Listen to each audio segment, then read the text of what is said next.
Did you That's your language. So did you genuinely contemplate suicide at one point? yeah, yeah, champ. I was really going through a lot of things. You know, my mom died on my birthday, December 4th, '96. My dad died in prison. I had a rough life growing up with asthma all my life.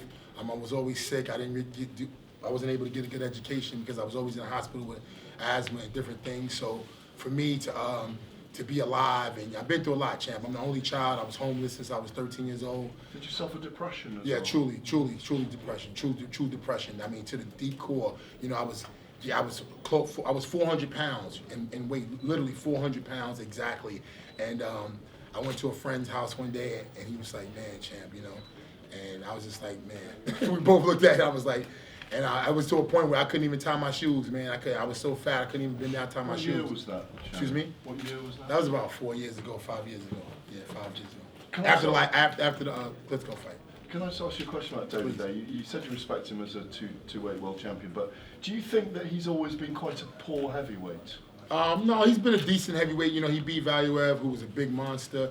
He went, 12 rounds with KLITSCKO. You know, I pick on him because, he a pretty boy, and I said I'm the ugly one. But it's just that, you know what, in this business, in my position, you got to take it. You know what I mean? Nobody's giving me a shot. I don't have no sponsors. I have nothing, except a good friend and a great team, Jesse Robinson, Stacey McCoy, and my best friend in the world right here, Geraldo Gomez. When I was 400 pounds and I had nobody around, he was the guy coming to my house every day, and I'd be like, "Man, what's wrong with you, bro? Why you keep coming back? I'm finished." He was like, no, champ, you got to stretch." And he started stretching me and pushing me, and here we are, man. But I got a great team, and I got a great team in London now. My boy Jay Sane, Tal Sane, Tony, the whole crew, man. We just got a great team. Dr. Hill, it's just phenomenal, man. You guys, even it's just a great feeling. My boy Slay, let's go, champ.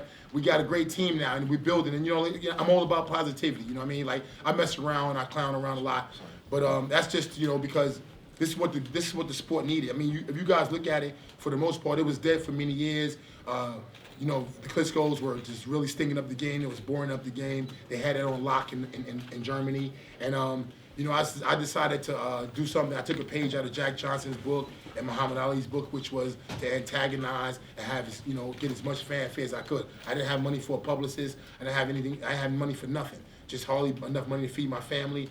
And then, here I am today, about on the verge of building more fans around the world than I've ever had. And if you beat David Haye, will you stalk Anthony Joshua? Yeah. But if you beat David Haye, will you stalk Anthony Joshua? 100%. The only reason why I let up off Anthony, which I love this guy. He's great for boxing. He's a handsome guy, very well spoken, very respectful. He's phenomenal for boxing, and that's a big thing for me because I love boxing. So when I look at guys that stink up the game, I get discouraged because this is something I've been doing for most of my life. So.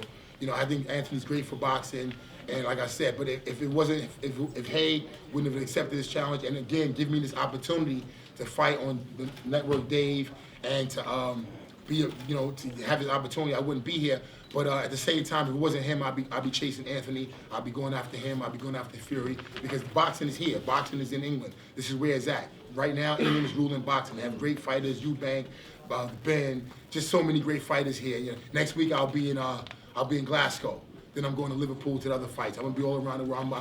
I don't even care. I'm bum rushing everybody fights now.